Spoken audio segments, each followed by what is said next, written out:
Fíjate que mismo para contar un poco lo que es Maker y cómo de alguna manera detalle un poco la posibilidad. Thank you, President, for coming. I don't know if you have to understand. I know, like all I speak sometimes very fast. You guys speak very fast. You speak very slow. Okay. Yes. So thank you very much, and you too.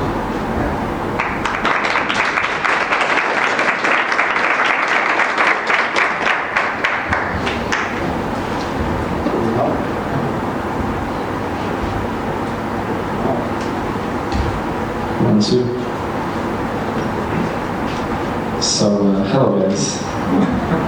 This is a very financial environment here, very serious. DeFi and crypto, it should be also fun and not just serious, right? So, first question is, do you know MakerDAO? Raise your hands if you know MakerDAO. Do you know how it works? Then you're lucky because I'm here. So I named this presentation 6 reasons why you should love DAI, and through these reasons I'll explain the protocol, how it kind of works, and the features that it has and it brings to you, to the consumer, or to the end user in a way. First of all, a decentralized organization that tries to bring financial stability and transparency to the world by creating this currency, which is called DAI. And this currency is created in a very decentralized and trustless manner. There's no some person sitting in a bank deciding, let me print $20 billion because the repo market needs some dollars, right? It doesn't work like that. Yeah, so shortly I'll just walk you through some steps. What does the Maker protocol do? Right? So this Maker protocol, it accepts any collateral. Okay, it accepts Ether and BAT as of now, and you as a user that holds those currencies, you can deposit them into our protocol, and then according to that value of the collateral, you can basically see the parameters of how much DAI you can issue and so on, right? So you issue your DAI, you generate your DAI, in that process you feel like you're a central banker because you're really literally minting new DAI in the circulation, right? So cheers to everybody feeling like a central banker. And then click the user DAI to whatever reasons, and then when it's time to get that collateral back, you have to pay the DAI that you issued, and also a fee to the system. This fee is called a stability fee, and I'll talk about it later, of course. And also clearly, if the value of the collateral that backs out that DAI that you issued suddenly drops in value, so there's less value in collateral than the DAI that you issued, and there's a process initiated. The position in a way is liquidated if the value of that collateral drops, right? And clearly, if that position is liquidated, most of the collateral is taken away to cover the debt that you created, right? And if there is a bad debt, in other words, if there's some collateral that actually can't cover all the debt that you created, then the Maker protocol itself will mint more MKR tokens, because the Maker protocol actually is the owner of this Maker token, ERC20 token, right? And sells it on the market for DAI to cover the bad debt. So this whole process, in a way, it's very automated through smart contracts on the Ethereum blockchain. Okay, that's kind of the short description of the Maker protocol, what it does, right? You lock in collateral assets, Ether and BAT so far, many in the future, and then you mint this DAI currency, which is stable, pegged to the dollar, and you use it any way you want, right? Now this is the diagram of the whole Maker protocol that backs this up. I want to show you this, even though it's probably not technical, I don't understand very well. I want to show you this because we talk about transparency. And this is transparency. This is what we do. And everybody can see it and have improvements to it and say, hey, maybe that thing should be done that way because it's better, or something like that. So compared to the legacy world, you don't see that. You don't see how the central bankers work exactly, right? You just have an idea. So this is my definition of transparency. And clearly, these interfaces, they kind of allow you to interoperate with the system. Through these user interfaces that many people provide. Clearly, we at Maker, we provide the user interface service as well, which is Oasis app. You can go there and interact and issue DAI, right? You can go yourself and check out. I'm not going to describe what's going on here. But clearly, because everything is open source, many other applications, many other companies, they build interfaces for their end users, right, to do the same job what we did in our interface, right? So we have DeFi Saver, we have InstantApp, we have Zerion, we have My Ether wallet, and so on. There's plenty of them out there. We have open source libraries where you can access to that and build it, right? And objects. So the 6 reasons why I should love Maker protocol.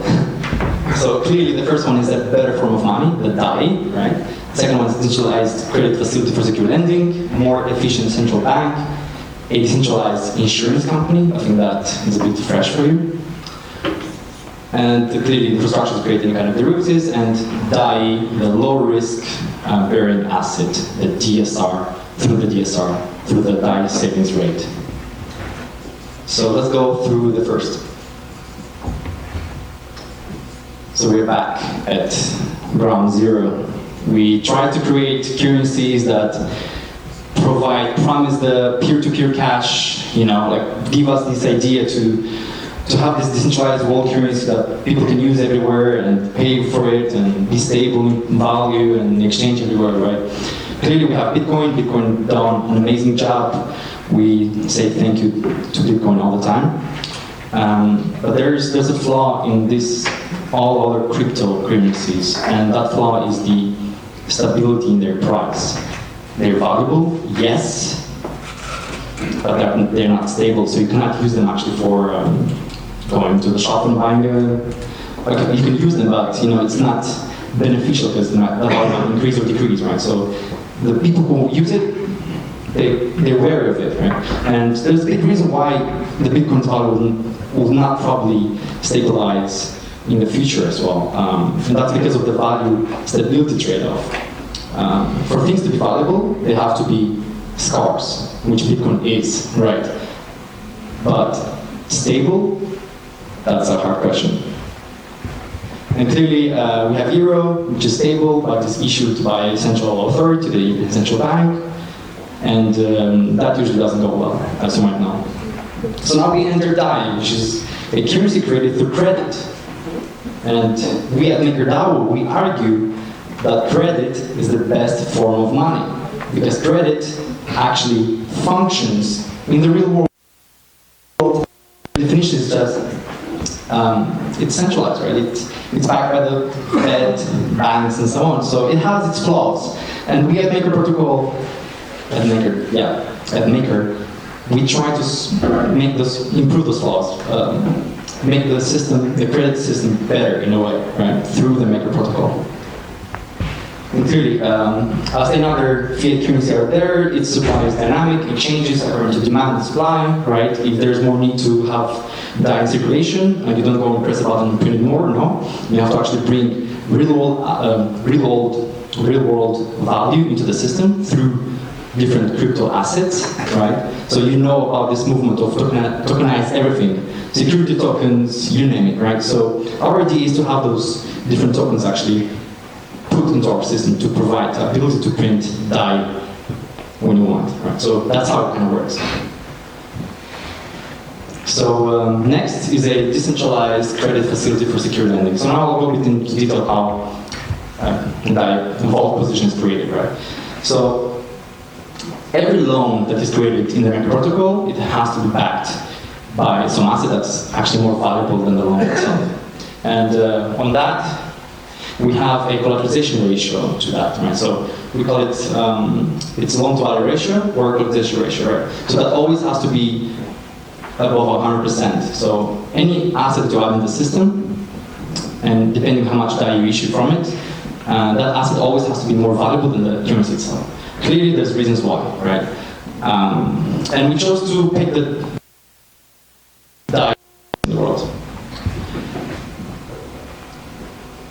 Okay, so like I said earlier, if there's the value of your asset drops in value pretty much, there's liquidation happening. And when the liquidation happens, we have some external actors that actually listen to your position, let's say, like they watch your position on the blockchain, right? So they're ready to act on the protocol's behalf to actually liquidate your position. So what happens, clearly, if the collateralization ratio drops below 150%, which is our standard, it always has to be above 150%, but if it drops below 150%, then actors will come in and they will liquidate your vault position to cover the bad debt that you created, right? So they take that Ether, let's say, and they sell it on the market for DAI, right, to cover the debt. And you as a negligible vault owner, you're charged a 13% fee for not being careful with your position, right? So all that fee clearly goes to the Maker protocol, which in turn goes to the Maker token holders.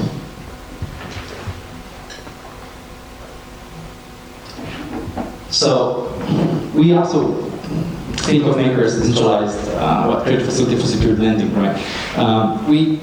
We think we're not that different from the banks. We didn't create nothing new here. We saw blockchain, and we saw what the blockchain does, and we saw the benefits the blockchain does to the masses in a way. So we built this bank system on the blockchain. Clearly, because of that, we have a better infrastructure, an automated system that actually does the things for the better, clearly. And if ICOs and STOs are the crazy hot thing nowadays, we want to be the 21st century programmable credit facility, where anyone who will issue those tokens, coins, whatever, they'll be able to vote in and have those assets available to lock into the Maker protocol. So clearly, another definition is Maker is an efficient central bank. Here you can see some pictures of our vision, what we want the Maker protocol to be, right? You can lock any kind of assets that are valuable into the system, and you should DAI against that, right?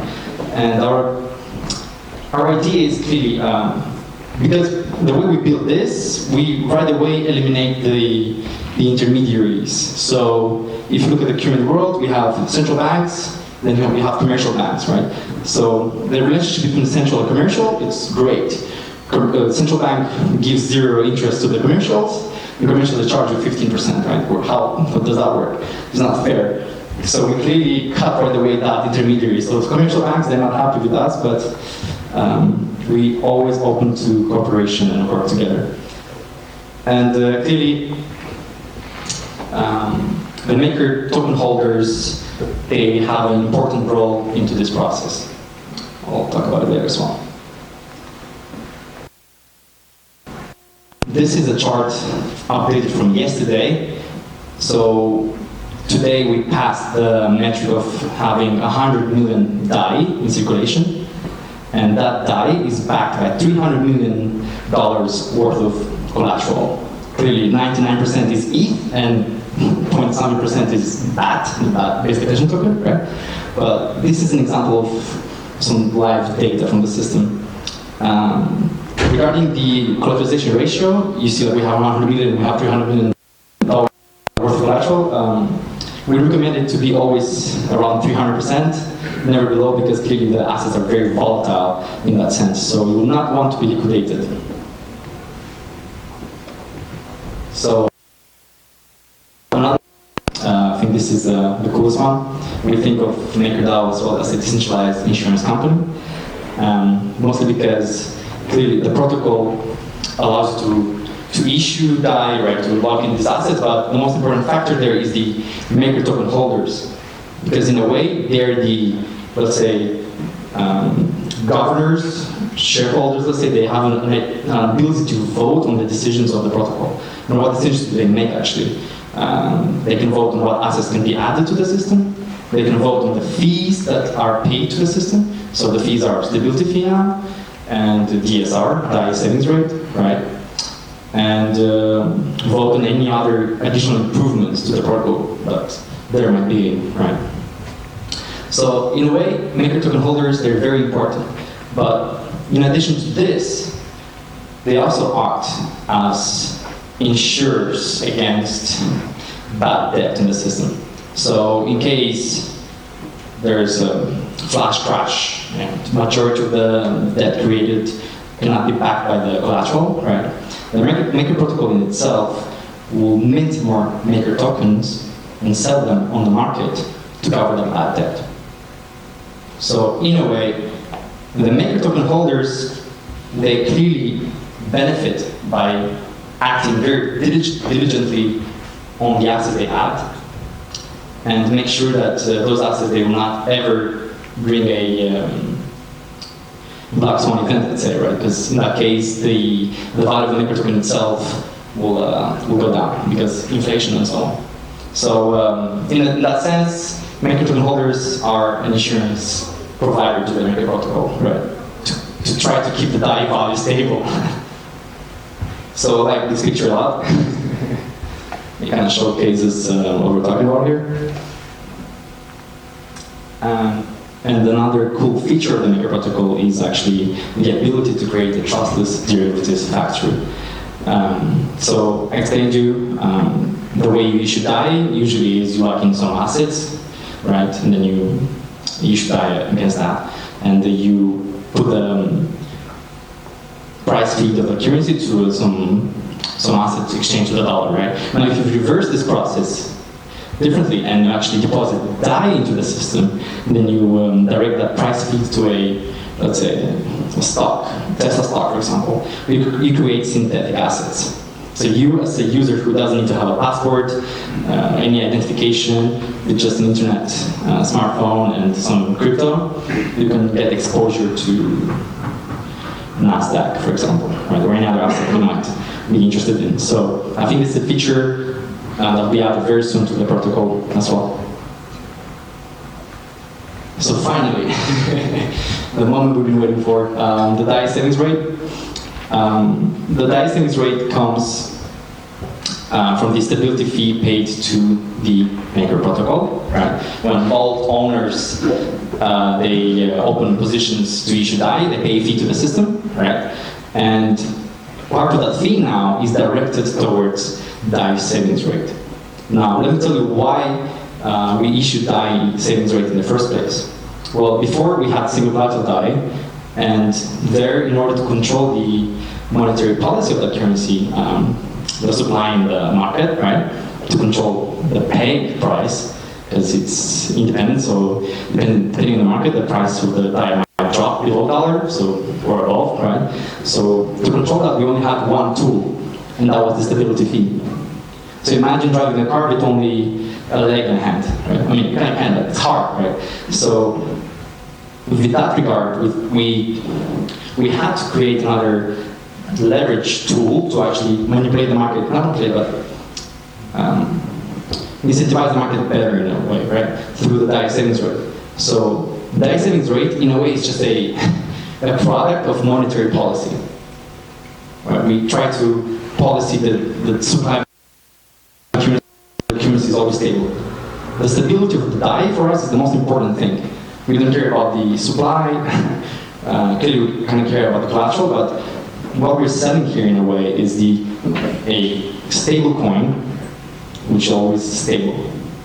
So in order to make that coin stable all the time, you have to have tools in the market to actually be able to control that. Right? So we have now two instruments. We have the stability fee that vault owners actually pay to the system, but we also have the DAI savings rate, which holders of DAI token, they can earn, receive.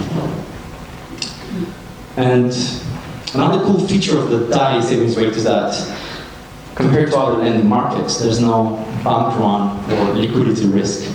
When you actually, as a user, let's say, activate the DAI savings rate in your wallet, that DAI, in a way, is taken out of circulation from the ERC20 token supply and just registered as a number in our accounting system in the Maker protocol, right? So that DAI, in a way, it never goes to another party, is not lent to somebody else, so if you want to have it back, you have to wait or, go through the process. So this is why we say it's a very low risk DAI savings rate in our protocol. You want to activate it, you activate it anytime you want.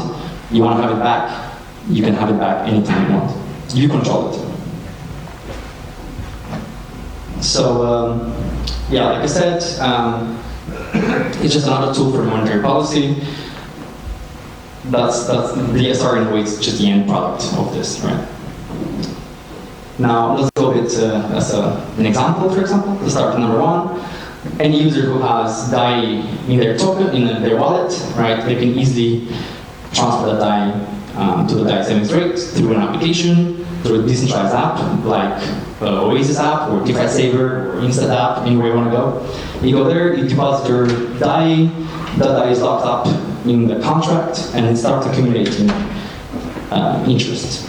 And clearly, if you want to take it out because you want to buy a coffee, which is, by the way, very cool buying coffee with DAI, you should try it. Especially from the interest rates you earned, that's awesome. And then basically you take it out, right? It's very simple. And this is a more complicated diagram. Let's start from the right. Alice, she's just the owner of some DAI, right? She joins this 100 DAI into the system, and I'll kind of explain you how this internal accounting system works. Because we have to create an interesting accounting system to actually make sure that every DAI holder gets the proper interest according to how much you put in and so on, right? So besides that, we have the DAI entering it in. We have now an internal balance of 50, because that's actually used in a very simple equation through the chi number, which is actually an internal number that always accumulates, that represents the interest rate, the DAI savings rate on the currency, right? So you as the user, when you want to call it back, clearly, depending on the interest rate is calculated according to your amount. And clearly is different, so when you actually try to pull it out again, it's multiplied and it gives actually the right amount back. So I guess what you can learn from this is just, we have an internal number called chi that actually presents the DAI savings rate internally into our system. And clearly, if you want to know more, just talk to me. Yeah, this is a graph of DAI locked in DSR. As you can see, we launched November 18, and since then, almost half of the supply now is locked in DSR. And we expect this to be even higher, clearly depending on the velocity of the currency in the market. Yeah. So yeah, you actually passed now 100 million DAI in circulation. So yeah, you already showed that, so I think we can move forward. But yeah, these are plenty of dApps and exchanges, I think, that provide you interest rates in your DAI that you can access. You just go to loanscan.io, and there you see a lot of information. Yeah, so now we have 6%, so we have Nexo, which has 8, and then you see all these other ones, Origin, Ethereum, Dharma, Tor, DeFi Server, they all probably use Compound as a backend. That's why the rates are very, very close. Do you know about this place? This site? DeFi Pools? Okay, so this is the total value locked in decentralized finance. Decentralized finance clearly is a movement in Ethereum that works out with financial products, and we think it's finally one of those products that Ethereum promised back in the day, right? Finally, we have something to show off to people. Hey, Ethereum is not just a scam, it's not just a coin, it's actually a platform you can build interesting tools for the global economy. So, total value locked now is almost $1 billion in DeFi. So there's a steady growth always, which is always impressive, and I think next year is going to be even interesting. So you see as well maker dominance 56%. That varies on the market, but yeah. So this is another interesting graph. It shows the amount of Ether traded against DAI. So there has been 4 million Ether traded against DAI, our first version, Psi, for 2019. That's on the decentralized exchanges. That's a huge volume. And we have now the DAI stablecoin down there a bit. as a lower number. Yeah, this is just again another sign of how this DeFi movement is starting to raise up on the Ethereum blockchain. Right? And clearly, everything there is open source. You can read up anything, right? You can check addresses to read who sent what. So, I'm sure you're aware of this picture, right? Do you know what this picture is? So I'm going to bring this analogy. So this, in a way, it's the network, the internet, the network of the internet back in the 80s, I think. Yeah, around 83. Here we go. I'm trying to make here an analogy. Clearly, the internet back then was like this. The internet in 2005 like this, right? It's just massive explosion of connections, because clearly the internet gives you access to information easily, right? And then we see this. This is decentralized finance, but this is just trading. Just decentralized exchanges allowing you to trade tokens anywhere, right? And we according to those two pictures before, we kind of see the direction of this, where this is going, right? You don't have to kind of guess that hard. So we think that with Ethereum, new world with open finance, with everything accessible, everything put on one platform, I think that'll be very, very interesting for, let's say, small economies and then the global economy. And this is just another perspective of where we are nowadays and where we have to go. Down here, this is Bitcoin. That's the total valuation compared to the whole world market, right? So I think we're very early, even though we went through ups and downs. We think we're very early, and we have a lot of work to do. And I'd like to conclude with the phrase that our head of business said. Yeah, you guys can read it. Yeah, that's kind of it. I can talk more about DSRs, because DSR in itself, it's actually very simple. There's not much to it. It's just you use it, and that's it. And that's it. Yeah, thank you.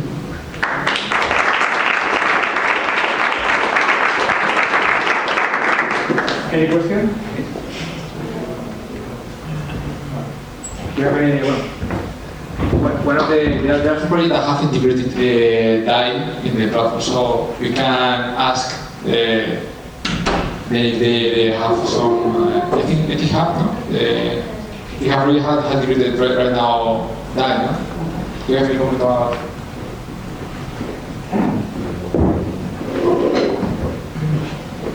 Hi. Pues, for us, it was very important to incorporate DAI to our platform. As I told you before, we are a marketplace and a lending platform to get credit lending for the small coffee producers in Mexico. So at that moment, we were using Ether, you know, because we were in a very early stage. So for us, I think it has been a very great opportunity to incorporate DAI, because we don't have the volatility of the project, you know, at the time they get funded. So congrats, and we will see what will happen in the future. But it has been great for us, for example.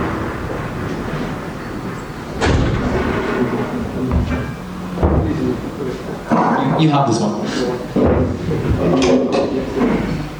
Yeah, our vision as well at Maker, clearly, like where we and Maria work at, we work at Maker Foundation, which is a small organization that actually is under the MakerDAO, right? And our goal is to bootstrap this ecosystem and have it live by itself.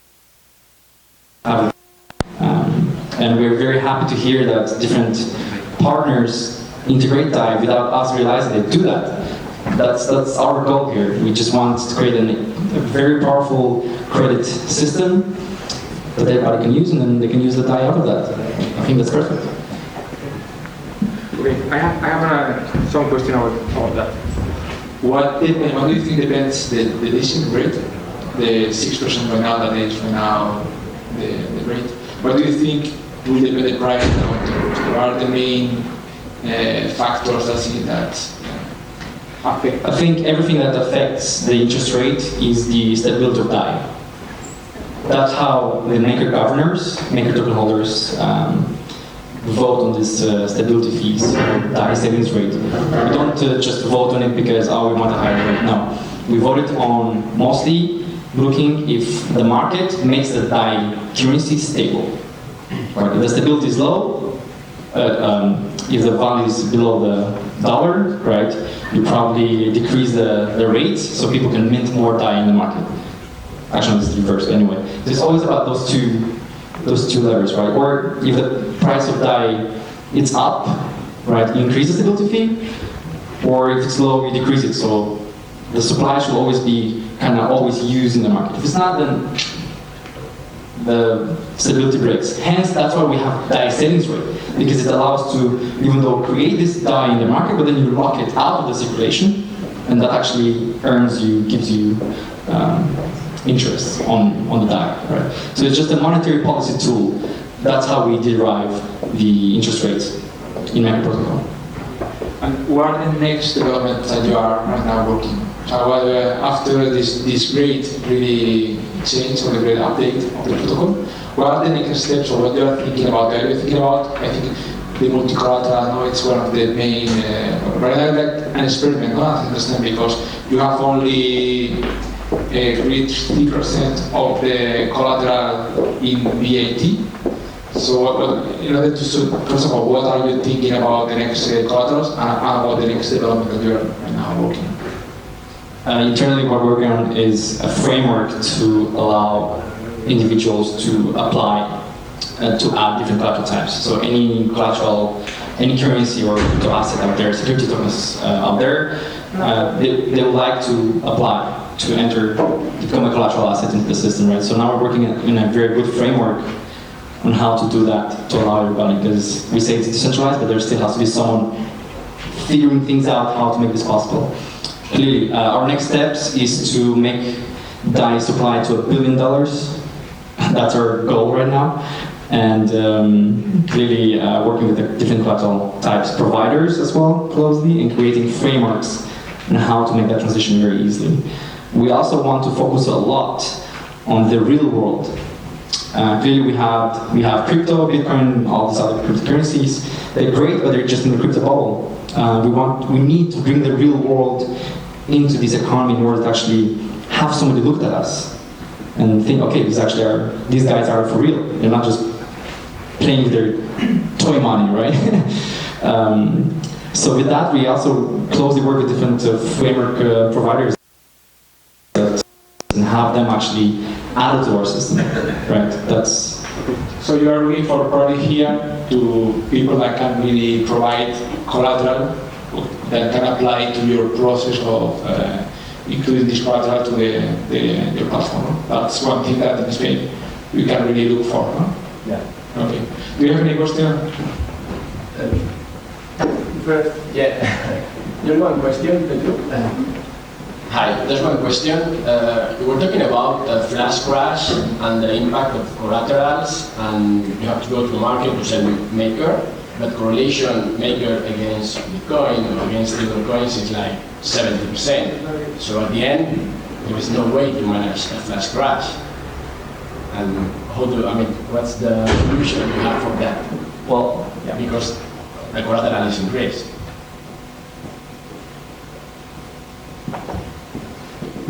So it's another precautionary step to guarantee the safeness, let's say, of the collateral assets and the people who hold DAI. We have a system, a process called emergency shutdown. Right, so in case of, let's say, a Black Swan event, something that really destroys the whole market, then we initiate the shutdown process. And what that happens is, clearly you lock the system, you verify the price of the collateral, let's say before the crash, then allow any individual holder of DAI, because the DAI already broke the peg, it's worth less, let's say, they'll be able to redeem the amount of collateral in the value of DAI that they have. Right, so they'll go through a redeeming process to get the real collateral that actually backs that DAI currency.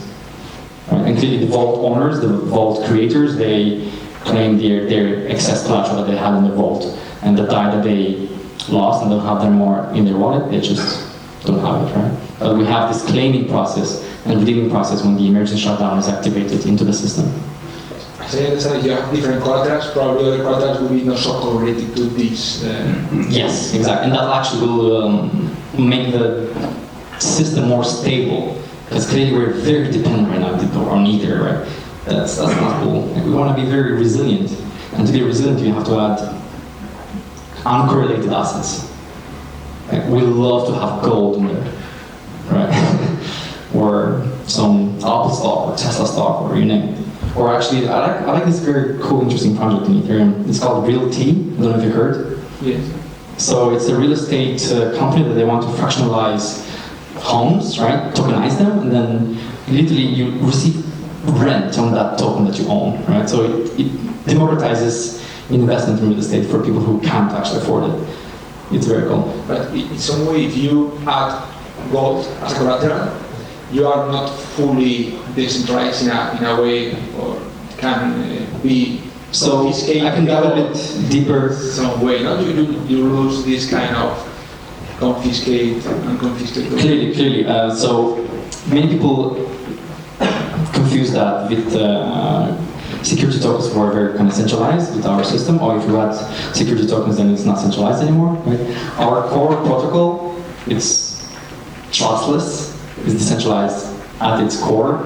Now, the entry points of it can be depending on the assets you add, right? Can be centralized or not. So, on the technical side, how you actually add a collateral asset to the Maker protocol is you create a collateral adapter, which is just a smart contract that says, okay, I accept this type of collateral into the system, right? So that's how we're going to create as well different collateral adapters for different tokens, assets out there. So clearly those adapters, if it's a security token, clearly that adapter has to go through Security Exchange Commission, to be approved, there'll be always entities covering the liquidations. There's a whole process for security tokens themselves. Okay, thanks, Petro. Just one question. In order to add new tokens to the vault that you're looking for, why are you speaking all the time only of security tokens? Because BAT is not a security token. Why are not you looking for other kinds of utility tokens? Is it because of the guarantees that the security tokens offers as a collateral, or why? No, I think we look, not we, but the Maker token holders, they clearly have to go through this framework to analyze the token. The token issuers, let's say, they don't give us any grants to have an added, right? They have to go through a test, an assessment, an auditing of that token. How decentralized is that token? How much is traded on the exchanges, right? How much volume they have, and so on. How secure it is. Does it have any flaws that might be actually detrimental to our system, right? There's this whole framework process that actually it has to go through in order to be audited and approved by the Maker tokens holders to actually add it to the system. Yeah, I can actually continue as well. Like, we added BAT because we literally launched MCT in November last year. So we just chose BAT because it's one of the most used tokens out there. You know, it's kind of okay. It's backed by some good application, the Brave browser, right? It's one of the safest, let's say, tokens. But it's not a security token. It's not a security token, exactly. It's not. It's just a normal token. Clearly, the security framework and process in itself is still work in progress. Yeah, there's so much stuff to do, guys. My question, thank you. My question is about what you said about the fractional reserve. How is it similar to the bank fractional reserve? Okay, so the bank, the fractional reserve, they look in the market and they see that they need to print some money, right? They print it and the money circulates the economy. The reason I said it's similar is because we have the same process of minting this currency to the market, right? But the way this process is done is actually it's a bit different than bank. It's not centralized. But if, like in the fractional reserve, you have a coefficient, so and every time we take a loan or give back a loan, it changes the supply of money. So here, there would be, you understand how the coefficient works in the... I don't. Okay. Yeah, so like I said before, the supply here is always depending on the individual vault owners of the system. Right, so the supply is very dynamic. We cannot control it ourselves. What we can do is just incentivize these market actors to mint more DAI or stake it, let's say, or activate it through DSR to take out the supply. What I mean is that in the banking, the actual banking system, if you change the coefficient that the real money is stored and then the other part is lended, if you change that coefficient, you will change all the supply of money. So here you also change the rate. For crocodile. As I understand, is this... No. So your question is if we use DSR as a tool to control demand and supply of... You use what? If we use our rate to control, yes, kind of control demand and supply of DAI. Yes, basically we already had one tool to control demand and supply, stable, which is the stability fee. So to mint DAI, you need to pay a fee. So if the fee increases, users are less incentivized to create DAI. And now we also have the DSR, so this rate. So changing this rate will also affect the demand and supply of DAI. And that's why that is the reason why DAI is stable but is decentralized. Its value remains equal to $1, but it's not us, but it's the market. With these two tools we have, the rate and the stability fee, we can stabilize the demand. So it's always to $1. Yeah. So one DAI is always equal to around $1 is like 0.96 or 1.01, but it's always stable pegged to the dollar. Okay, so if less people want to put the money in like as a collateral, then it will reduce the yeah, a bit, and if the value drops, then we need to improve to reduce, if the value of DAI drops, we need to reduce the demand of the supply of DAI and increase the demand to make the value up. And we use these two tools, the stability fee and the DSR, to manage this. As I mean the maker holders, the governance, not me, and pay to them. That is different from Tether. Yeah, Tether is centralized. So, the way the supply is created, it's very dynamic, right? It's dependent on the market actors in the Maker protocol, the vault owners that actually add the asset and print DAI, right? And those vault owners, they're incentivized with these rates that the Maker protocol provides, right? If they see that the rate is very appealing to them, clearly they go and mint more DAI, supply increases. If the rate is very high, they're like, oh man, I don't want to pay 8% per stability fee, right? So they kind of close their position and retrieve their collateral. So in that sense, the DAI supply always varies dynamically according to the market sentiment on exchanges and so on. So yeah, this supply is created across by the thousands of vault owners that interact with the system. And the only way we control it is through the interest rates that we adjust to control the stability price of the DAI, or the DAI value, right? It always has to be $1. Did I help? Okay, thank you very much, Petra. It's amazing in this kind of position because of how a new kind of bank can work. So, thank you very much. We will have a beers. So we will have Spanish, here we have a 2gether bank that has really one of the first probably crypto bank that has adopted DAI. So you can right now with the credit card, use DAI to all the kind of transactions in the traditional world.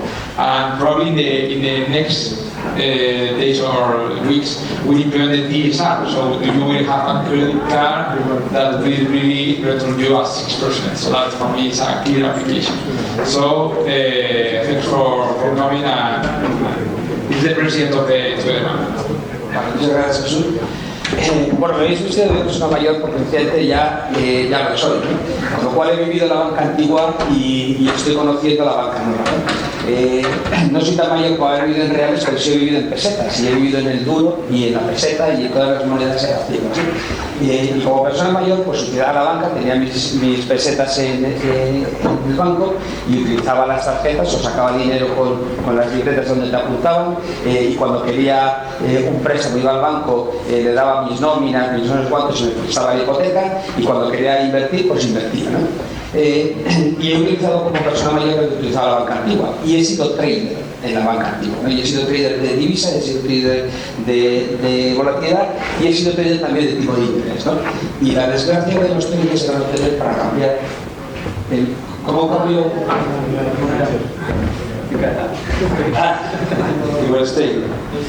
Y la desgracia de los traders era esto, ¿vale? Yo he pasado cuando entré en JP Morgan en el año 94, los tipos en España estaban pues, entre el 15 y el 20, ¿no?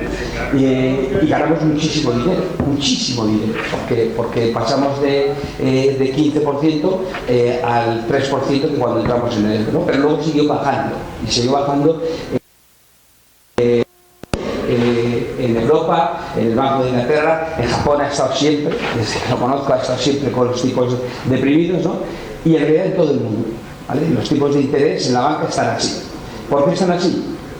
Pues porque, por supuesto, mirar cómo están los productos de inversión, los yields de los pesos americanos, y están así por varias razones, ¿no? Y me voy a quedar con dos que me valen para el discurso, ¿no? El primero porque son activos refugio, todos los activos de inversión seguros, como es el yen y como es las pesos americanas o el yen bambú, pues cuando hay crisis, cuando hay miedo, cuando hay peligro, pues todos los inversores se lanzan ahí.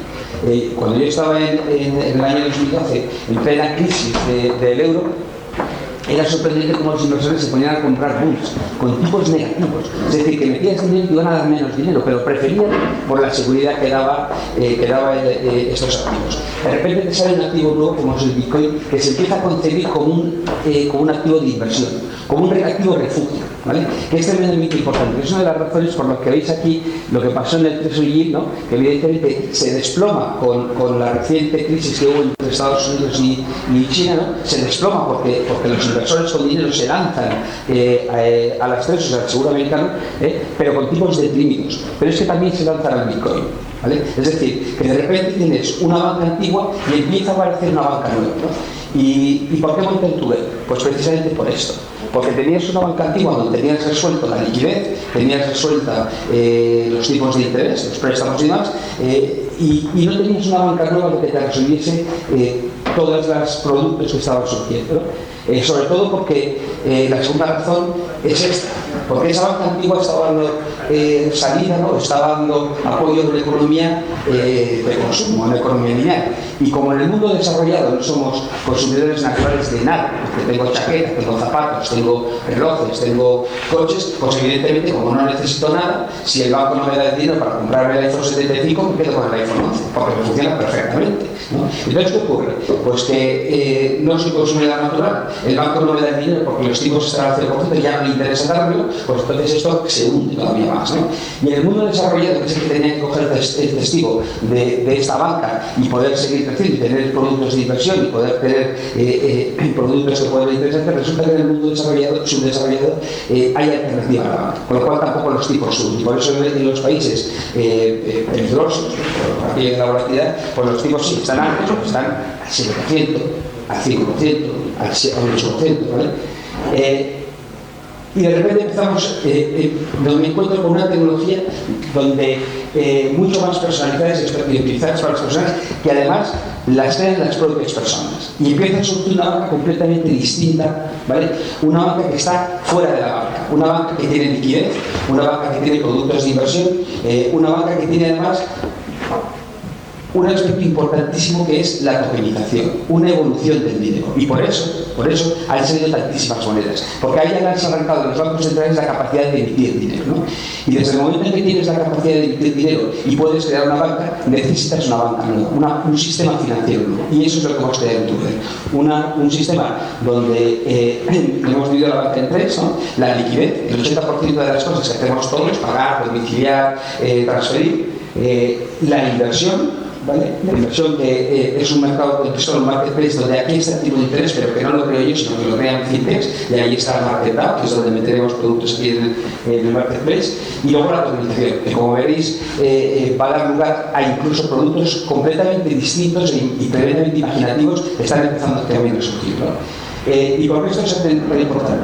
Bueno, esto es una pantalla de vacío, ¿no? Porque esta es tecnología propia, y hemos creado un stack tecnológico espectacular. Esto es solo para vacilar, pero ¿por qué es tan importante esto? Porque nos permite crear esto que veis aquí, ¿no? Un sistema financiero nuevo donde tengo un marketplace que puedo poner por cualquier producto de cualquier fintech, y aquí está DAI, que lo incorporaremos dentro de poco, o está Ethic Hub, que también, si Dios quiere, también incorporaremos dentro de poco, ¿no? Que me permite poner, yo no necesito crear producto financiero, jamás, por eso es la cosa, yo creo que no va a volver a subir el tipo de interés en lo que hemos visto, ¿vale? Porque ya no hay economía para que suba, y sin embargo está surgiendo economía que efectivamente me permite crear e invertir en nuestros nuevos modelos. Y como yo, hay miles de fintechs, miles de bancos que están creando productos, pues simplemente pongo una plataforma para escoger el mejor producto siempre para el cliente, ¿no? Sin ningún conflicto de interés por el modelo que luego os contaré.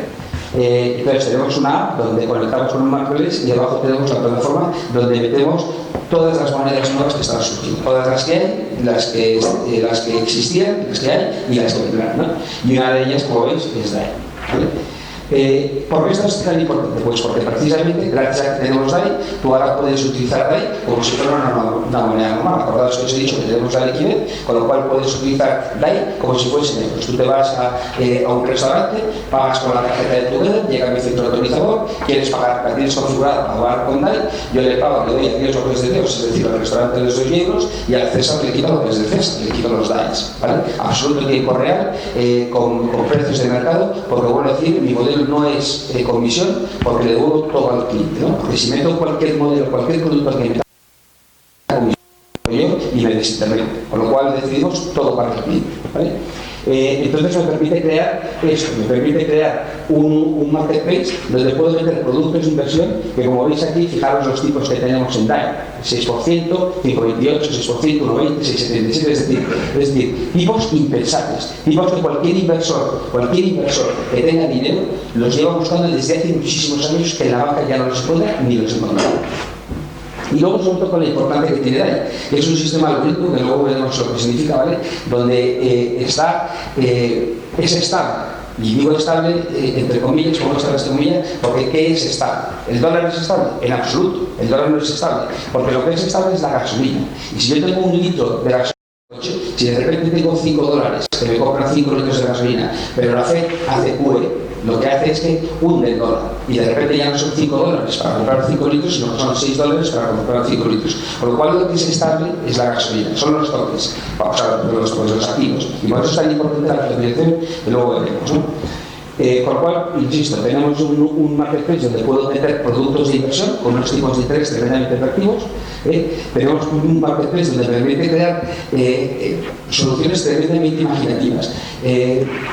Cuando ibas al banco, ¿no? Te pedían tu nómina, te pedían, pues, dónde trabajabas, tu nómina, lo tenías en el banco, ya está.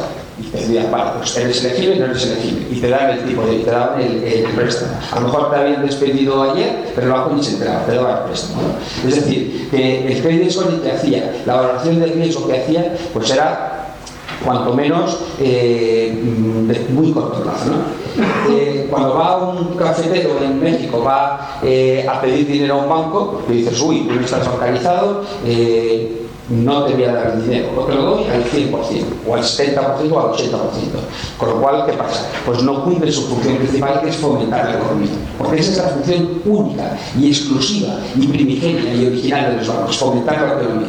Y de repente te encuentras un sistema, una tecnología, que es este del blockchain, que permite que desde aquí, que son nuestros amigos de GitHub, lo que hacen es decir a los inversores, tenemos aquí un grupo de trabajadores, de agricultores en México, que necesitan dinero para poder comprar abono, para poder pagar el agua, para poder plantar las cosechas, contratar a la gente. Y dicen, y le podemos prestar el dinero al 15%. Y desde aquí, un inversor le puede prestar al 15% a los agricultores de México. Todo con blockchain, todo colateralizado, todo con una desintermediación actual de la banca y unos tipos de interés tremendamente atractivos.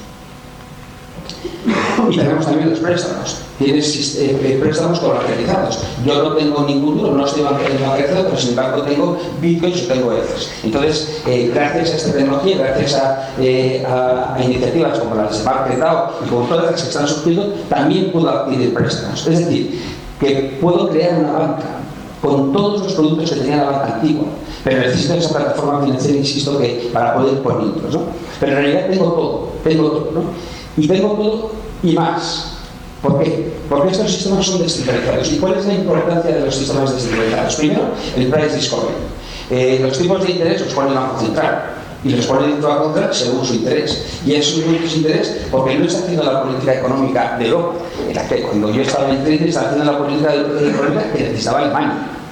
Por aquello que había dos velocidades del euro, decían que había dos velocidades del euro, porque en realidad el Banco Central Europeo hace la política que le conviene a cada momento. Esto es un price discovery auténtico, donde es pura oferta y demanda, donde el precio lo pone el mercado, donde no hay una autoridad central que dice cuál es el precio de las cosas, ¿no? Con un in and out inmediato. Es decir, yo cuando estaba en el mercado, en los money markets, ¿no? Yo tenía que encontrar una contrapartida, tenía que comprar, pedir un depósito o prestar dinero pues, a un plazo determinado y me tenía que esperar a que acabara el plazo, no podía hacer otra cosa. Eso es inmediato. Si necesito son pools de liquidez, son liquidez descentralizada, o sea, donde no hay contrapartidas, no tengo necesidad de buscar a alguien que me preste el dinero, eso simplemente lo cojo de un pool. Y entonces, si me cojo de ese pool, si me das liquidez, pues el precio sube. Si pongo más liquidez porque quiero prestar, pues el precio baja. ¿Vale?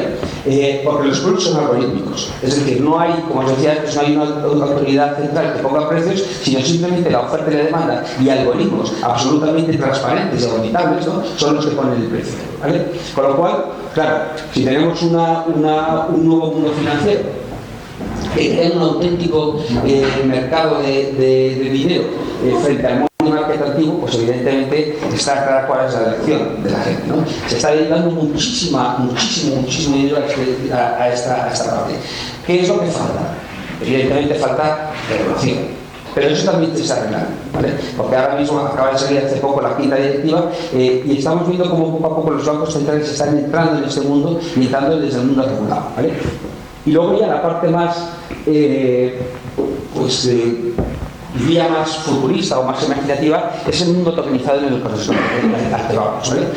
Uno de los grandes atributos o de los grandes cambios que ha tenido el blockchain, como os decía, es que le ha arrancado la función exclusiva a los bancos de emitir dinero y le ha puesto a manos de cualquiera, ¿vale? Porque fijaros las cosas que pasan. Fijaros la cantidad de miles de millones que se puede librar. Imaginaros que pues Carrefour o Mercadona emite un token, ¿vale? Entonces coge y dice, oye, estos yogures que valen, no sé cuándo valen los yogures, 5 euros, que caducan dentro de 7 días, y tengo 15 estos yogures, ¿vale? Un tipo de interés que se llama el descuento, ¿vale? Que a mí me viene estupendo porque me sale más barato, porque no tira el dinero, porque el coste es espectacular, el coste que tienen los supermercados, y de repente me encuentro con otro producto financiero, ¿no? ¿Y eso por qué es importante? Pues porque la capacidad que tiene, la autonomía que me da a mí como Mercadona de crear mi propio mercado, de generar mi propia economía, ¿vale? De gestionar mis propios productos, sobre todo más con dinero que es inteligente, ¿vale? Con dinero que es inteligente que me permite crear esos gemelos digitales, ¿no? Y poner cosas como descuentos para compras agregadas. Yo tengo en 2gether tengo un montón de clientes, yo sé lo que gasta cada uno, ¿vale? Al mes en la semana le digo, oye, en vez de tener euros litros que no los puedes meter en el coche, porque no tienes litros de gasolina, precómpralos con descuento, ¿vale? Y de repente me voy a Repsol y le digo, oye, te precompro 100 millones de euros de gasolina. Evidentemente 100 millones de euros de gasolina del tirón me da un 10% de descuento. Y aquí ya empezamos a tener otro tipo de interés, ¿vale? Descuentos por clientes cautivos, descuentos por compras sagradas, descuentos por promoción de negocios locales. Y una vez que voy a un ayuntamiento, crea su propia moneda local y lo que hace es para salvar a sus comercios locales frente a las grandes superficies, y dices, cada vez que compras en este comercio, te doy un porcentaje de descuento, ¿no? De manera que entonces, como veis, entramos en un mundo donde el MakerDAO, DAI, los préstamos colateralizados, toda la tokenización de los activos, es decir, hubs, entramos en un mundo donde los tipos están, en el mundo antiguo, están a cero y no van a subir, y probablemente bajen más, ¿vale? Y entramos en un mundo nuevo, completamente nuevo, un mundo donde tienes liquidez, un mundo donde tienes préstamos, donde tienes tipos de interés, ¿vale? Y ahí necesitas una plataforma financiera que recoja las dos cosas, que es donde está tu dinero.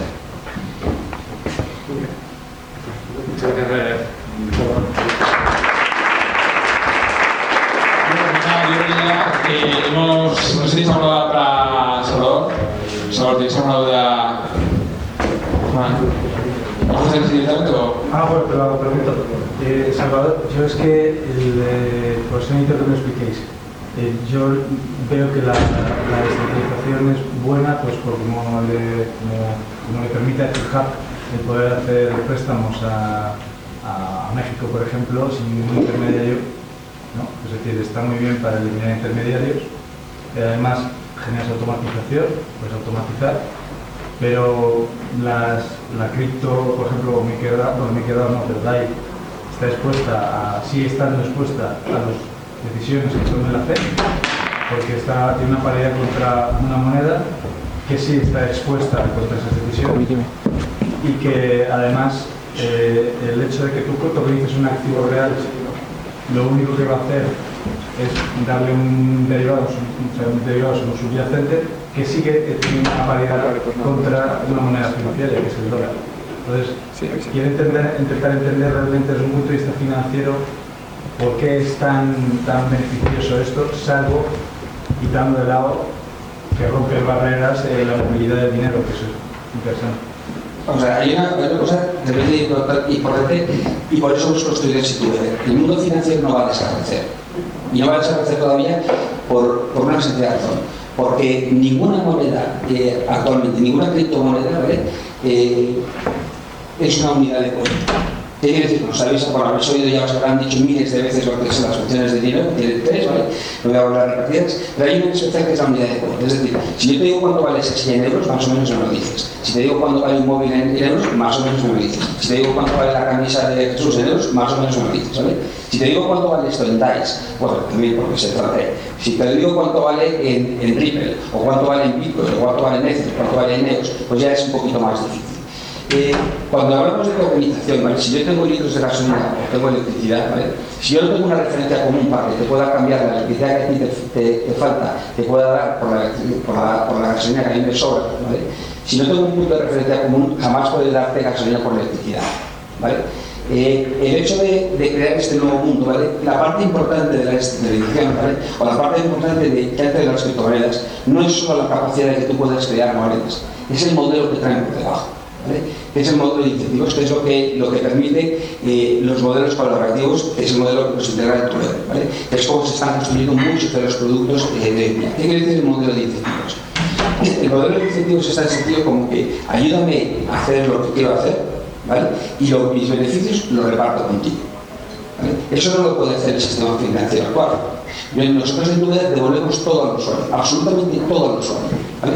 ¿Qué quiere decir con esto? Pues que si tú contratas un seguro en 2gether, la comisión que yo gane por ese seguro te lo devuelvo en mi moneda, eso sí, en mi propia moneda, no sé, pero te la devuelvo. Entonces, ¿qué pasa? ¿Por qué es importante que yo haya podido crear mi moneda? Porque ahora yo puedo controlar cómo emito esa moneda. Y la he creado con la ecuación del dinero, ¿vale? La ecuación del dinero es una igualdad tremendamente sencilla. Yo tengo aquí una moneda que vale un euro y tengo aquí un producto que vale un euro, ¿vale? Tengo un euro, una moneda, un euro, un producto, un euro, lo puedo intercambiar. Acabo de crear economía, porque la economía es intercambio. Un banco central, ¿qué es lo que hace? En la ecuación de dinero, lo que nosotros vamos a hacer es hacer el poder hinchar esto del dinero, sin que esto funcione, ¿vale? Porque esta es la economía real. Entonces, ¿qué ocurre? Que si tú empiezas a hinchar muchísimo dinero aquí, te cargas la ecuación, porque deprecies la moneda, ¿vale? Entonces, lo importante de esta autorización, de esta descentralización, es que nos ha puesto a nosotros, ¿vale? La capacidad de crear los modelos económicos en los sectores que me afectan. Nosotros aquí en CryptoPlaza, a mí, ¿cuál es el sector económico que me afecta? Pues mi casa, el sitio donde voy, donde echo gasolina, ¿no? Entonces, si yo aquí en CryptoPlaza, que es donde vengo todos los días, si yo puedo comer en la moneda de CryptoPlaza, donde tengo un descuento allí, ¿vale? Donde tengo pues descuentos en las cosas que he contratado por aquí, eso no lo puedo hacer con el euro, ¿vale? Y él sí lo puede hacer. Porque yo también estoy aquí en CryptoPlaza y le puedo ayudar en otras cosas, pues por ejemplo, presentaciones o cualquier otra cosa, ¿vale? Y esas cosas no las puedo hacer con el euro, ¿vale? El tema de DAI es 3/4 de lo mismo. DAI ofrece unos tipos de interés que no puede ofrecer el dólar. No lo puede ofrecer, ¿por qué? Porque los tipos del dólar están como están, ¿vale? Entonces, claro, y eso se puede hacer por las economías descentralizadas, ¿vale? Porque la gente puede contribuye la gente a que DAI sea estable, contribuye a la gente a que tenga tipos de interés al 6%, contribuye a la gente a que yo pueda prestar a mexicanos y al 15%, los mexicanos contentísimos y yo contentísimo. Y eso no se puede hacer con el sistema antiguo, ¿vale? Y la tecnología del día de hoy te lo permite hacer, ¿vale? Bueno, pues nada, como ya estamos ahí. Yo el punto que veo es el punto de fricción que hay en la llegada al usuario no interesado en este tipo de economía. Porque claro, tú tienes una tarjeta de crédito y luego tienes tarjeta de crédito a pagarle a alguien, yo le pago directamente en euros, me parece perfecto. Pero ahí tengo un problema con legislaciones y tengo un problema con las marcas. Porque será la marca la que le da autorización y será la legislación la que lo permite. Lo que te quiero decir es que estás constreñido por unas te están atando nacionalmente y con las marcas. ¿Cómo se salta eso? Pues montando una plataforma de transición, ¿vale? Ahora mismo, vamos a poner una cuenta estelar para que yo sea el mundo antiguo. Yo soy el mundo fiel, ¿vale? Y él es el mundo nuevo. Y aquí hay un gap. Por eso porque hay un gap tecnológico, hay un gap social, hay un gap regulatorio. Es lo que yo veo más el regulatorio. Sí, pues vale, el regulatorio y el social, ¿vale? ¿Qué es lo que hay que hacer? Pues es como quedamos nosotros. Hemos creado una plataforma que une los dos mundos, ¿vale? Que une los dos mundos de manera que te cargas el gap tecnológico, ¿vale? Porque hemos hecho una plataforma exactamente igual que es súper fácil meterse en cualquiera de los productos, en el compound finance, es súper fácil comprar divisas, ¿vale? Pero es súper fácil. Si el trading hemos creado una plataforma que es one click trading, te metes en tu web y compras ahí como un one click trading.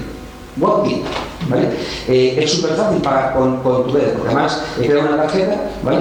Donde cuando la apuntas a DAI y cuando te llega del restaurante 100 euros, yo tengo centralizado, tienes DAI absolutamente transparente para ti y absolutamente transparente para el comercio, porque puedes pagar con DAI cualquier cuestión, ¿vale?